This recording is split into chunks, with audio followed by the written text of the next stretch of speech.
జీవుడు చివరి వరకు జీవితమంతా రంధ్రాన్వేషణమే. అమ్మ కడుపులో ఉన్నప్పుడు శరీరం పెరిగిపోతుంటే బయటికి రావడానికి రంధ్రాన్వేషణం చేస్తాడు. అక్కడ మొదలెట్టిన రంధ్రాన్వేషణం మళ్ళీ తన శరీరంలోంచి తాను పైకి వెళ్ళిపోయేటప్పుడు రాకుండా వెళ్ళిపోవాలంటే 11వ రంధ్రాన్ని అన్వేషించాలి. అదే ఉపాసనా సాధన. ఇందులో కామము ప్రతిబంధకము. 7 సంవత్సరముల 2 నెలల నుంచి లింగ వివక్ష ప్రారంభమవుతుంది. ప్రారంభమైనప్పుడు మనిషిలో ఉండేటటువంటి తేజస్సు నశించిపోకుండా ఉండి అది ఓజోశక్తిగా మారాలి అంటే, తేజశక్తిగా ఓజశక్తిగా మారాలి అంటే బ్రహ్మచర్య ఆశ్రమమునందు పెడతారు. పెట్టి అందుకే పసుపు గోచి పెడతారు ఉపనయనం చేసేటప్పుడు.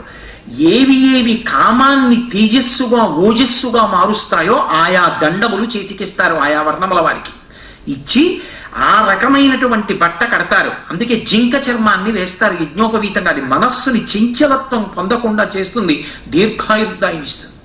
గురుపత్ని చేతి అన్నం తినిపిస్తారు. గురుపత్ని చేతి అన్నం తింటే కామము విరిగిపోతుంది.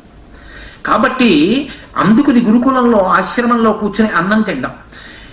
ఇలా బ్రతికితే కామము చంపేయాలని ఋషి చెప్పడం.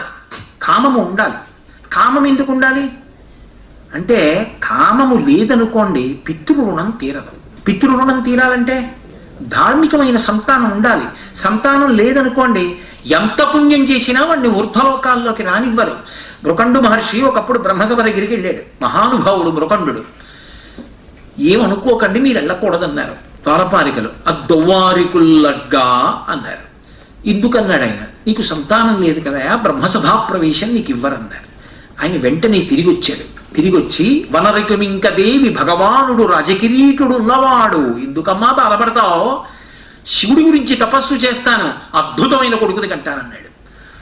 కాబట్టి సంతానమును పొందితే తప్ప పితృరుణం తీరదు. పితృరుణం తీరాలంటే మనసు యందు కామము కలిగి తీరాలి. కామము కలిగితే తప్ప భార్య యందు ప్రహృష్టమైనటువంటి మనసుతో సంగమించాడు. ప్రహృష్టమైన మనసుతో సంగమిస్తే తప్ప తేజోవంతమైన సంతానము సంభవము కాదు. అందుకే సుబ్రహ్మణ్యోత్పత్తిలో గంగాదేవి దగ్గరికి వెళ్ళినప్పుడు అగ్నిహోత్రుడు అడుగుతాడు, ప్రహృష్టవదనం దేవి అంటాడు. సంతోషంతో నాలో ఉన్న తేజస్సును పుచ్చుకోసిన వీర్యాన్ని అన్నాడు. అందుకు పరస్పరం సంతోషంగా సంగమించడం అన్న మాటని అర్ధనారీశ్వర స్వరూపంలో శివుడు పెట్టడానికి కారణం సంతానములు తేజోవంతములు కావాలి. ఒకరికి ఇష్టమో ఒకరికి అయిష్టమైతే పుట్టేటటువంటి సంతానము తేజో విహీనమైపోతుంది. వంశం తేజోవంతం కావాలి. కావాలి అంటే కామమును చంపేయకూడదు. కామమునకు ధర్మబద్ధమైన క్షేత్రమును అందించాలి. అందుకని కట్టు విప్పేరు, కట్టు మీద కట్టు వేస్తారు. బ్రహ్మచర్యాశ్రమం మీద గృహస్థాశ్రమం అన్న కట్టు వేస్తారు. అది పెళ్ళి అన్న ప్రక్రియ. వివాహము అన్న మాటకి 2 అర్థాలు.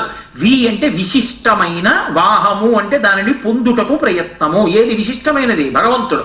కామము ప్రతిబంధకము, ధర్మంతో ముడేసి కామాన్ని జయిస్తాడు. ఇప్పుడు భగవంతుణ్ణి పొందడానికి ఇది సాధనమవుతుంది. ఇప్పుడు కామం లేదు కాబట్టి సంతోషంగా సాధన చేస్తాడు. వాహము, వి అంటే చాలా బరువైనదై విచిత్రమైనటువంటి బరువు. అది ఎత్తుకుంటే ఎవరికైనా బరువుగా ఉంటుంది, కానీ ఈ బరువు ఎత్తుకున్న వాడికి సంతోషంగా ఉంటుంది, తేలిగ్గా ఉన్నట్టు ఉంటుంది, కానీ చాలా బరువే. ఓసారి పెళ్లి చేసుకున్నాడు అనుకోండి, అమ్మయ్య నువ్వు ములిగావు నక్షతలేస్తాడు. ఓ కొడుకులు కోడళ్ళు ఏదో ధూర్జుడు చెప్తాడు, కాళహస్తీశ్వర శతకంలో ఆలోచన మెడగట్టి దానికి రపత్య శ్రేణి కల్పించి తద్బాలవ్రాతము నిచ్చిపుచ్చుకొను సంబంధము భావించి అంటాడు. ఓ భార్య, ఓ కొడుకు, ఓ కూతురు. ఆ తర్వాత కూతురుని ఎవరింటికో ఇచ్చాడు కాబట్టి ఇప్పుడు ఒక్క కొడుకు. ఇప్పుడు మళ్ళీ కోడల్ని తెచ్చుకున్నాడు. కోడలు కూతురు లాంటిదేగా కాబట్టి కొడుకు కూతురు. మళ్ళీ ఇంట్లో ఆడపిల్ల మగపిల్లాడు.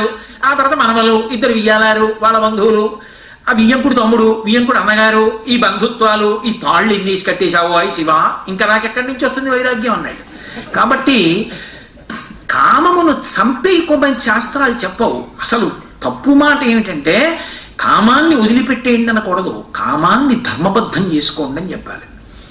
కామము ధర్మబద్ధమైతే ఏ పాపము రాదు. అందుకే సీతమ్మ సుందరకాండ పారాయణ చేయండి అని ఎందుకంటారో తెలుసా? ధర్మం చెప్తుంది సుందరకాండ. ఆవిడంది, తృణమంతరత కృత్వా ప్రత్యువాచ శుచిస్మిత నివర్తయ మనోమత్త స్వజనే క్రియతాం మనః అంది. రావణ, నీ మనస్సు నీ భార్యల యందు పెట్టుకోరా, ధర్మాత్ముడవైపోయావు అంది. అంతే. ఆయన కామం ఆయన భార్యల యందు ఉందనుకోండి, ఏమీ దోషం లేదు. ఎవరు కనబడినా, ఏ ఆడది కనబడినా, ఏ ఇల్లాలు కనబడినా, నేను రోజు ఏ కామాక్షి పరదేవతకి నమస్కరిస్తానో ఆ కామాక్షి ఓ నమస్కారం.